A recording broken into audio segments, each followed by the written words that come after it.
райски кът, където времето за миг е спряло. Ей, приятели, вас ви имам като братя, но дойде времето, когато всеки хвана пътя. Кой замина за чужбина да си пробва късмета? Кой остана тук да учи в университета? Кой умът се здраво стиска и живота мъче да пребори? Устен хапе, тежко диша и не знае какво да стори. Беше ли преди, както е сега?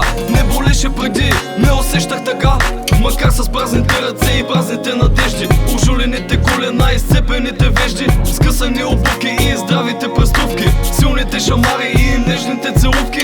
Бяхме заедно във време на вложение, от семейство и приятели няма по-ценни.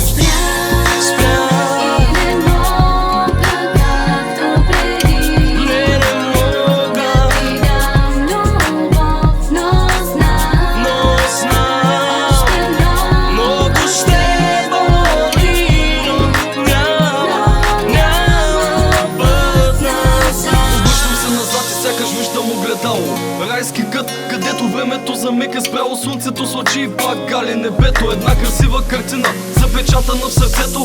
Дни обсипани с така желаната любов, майчина прегръдка и целувката за лека нощ. Времето лети и ето минаха години, съвестта тежи ми. Мамо, моля те, прости ми за косата ти пожарена, за белите ти кичури, за здравето, което хвърли ти по моите глупости. Погледът ти уморен от нощите безсънни, чакайки твоя пакостник отново да се върне. Къде е моя син? Късно е, защо го няма? Постъпка необмислена развива вкъщи драма.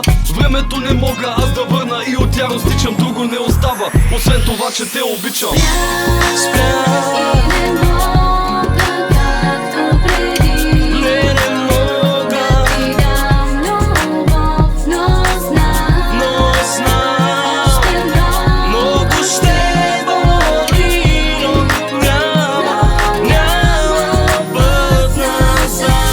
Листа, аромат на чиста зима, детския смях. Неусетно с времето замина, а останаха следите вътре в гърдите. Болка в очите носи пак сълзите. Снимка черно-бяла, запечатала е рая, но часовника лети. Разбрах, че дошъл е края, накъде за Бога бързам. Тичам аз и крача, щом за миналото още ми се плаче. Играчката съм аз, а времето играча. Късно осъзнах, че той оказа се палача. Мечтаех да съм рицар с лъскави доспехи, с бял колон да пребродя цялата планета. Приятелю добър, аз съм тук, ти си там. Мама в чужбина, а баща ми е отново сам. И няма го гонят ни седлото, ни стремето. Моля те, дай ми машината на времето.